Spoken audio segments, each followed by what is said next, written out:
Welcome to the A&Q series. Today's question is such an important one. I'm going to take a few minutes to unpack this biblical concept, but don't be surprised if along the way more questions are stirred up. Stay engaged and keep leaning in. So here we go. What is grace? If you haven't seen it already, it might be helpful to look back at a previous video where we asked, what is sin? In that video, we talked about how every world religion acknowledges that there is a brokenness in our world and with humans. Each religion is trying to figure out how to fill that void. Christianity would say the problem we all have is called sin. Sin is what separates us from God. Sin is that void.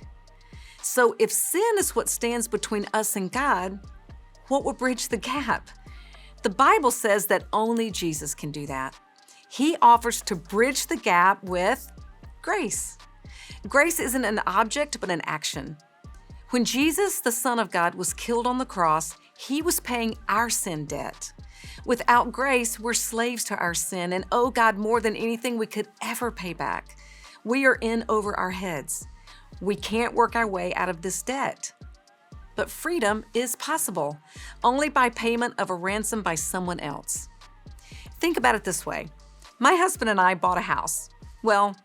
Actually, the bank paid for the house because there was this huge gap between what we could pay and what the house actually cost. So we're now paying that debt month by month. Imagine something happening to both my husband and to myself to the point that we could no longer pay that debt. We could no longer make our payments to the bank, and we had no one in our lives who could help us and no way to solve this ourselves. We would be facing certain homelessness. Now imagine that someone steps up and pays off the entire debt for us. This is someone who has no debt of their own and has the resources, and they come along and bridge the gap that we cannot bridge ourselves. That is grace. And this is what Jesus does. I can't bridge the gap of sin on my own. I'm too far gone. The debt is too great. Now, without grace, this would be a depressing outcome, way more than just losing a house. But the good news of grace is that Jesus steps in and pays for our redemption with His life. He was sinless and perfect. He didn't owe God anything. So only Jesus could create a bridge between humanity and God. Now, I'm sure that raises more questions because it seems backwards, doesn't it? Grace sometimes doesn't make sense. One writer says to show grace is to extend favor or kindness to one who doesn't deserve it and could never earn it. I've heard it put another way. Grace is atrocious math. Grace doesn't make sense logically because we're not getting what we deserve. Jesus died in our place. He paid an incredible price so that He could be close to us and fill that gap, so that He could move in close and do life with you and with me.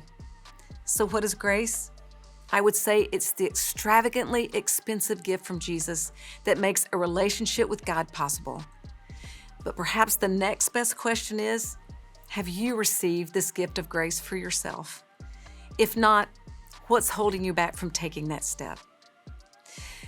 Okay, now that was a lot, and grace is a lot to take in, we know. So you probably have more questions being stirred up. So leave your thoughts and other questions in the comment section below. We want to hear those. And once again, thanks for watching. And if you haven't already, make sure to subscribe to our channel so we can let you know about new videos like this one.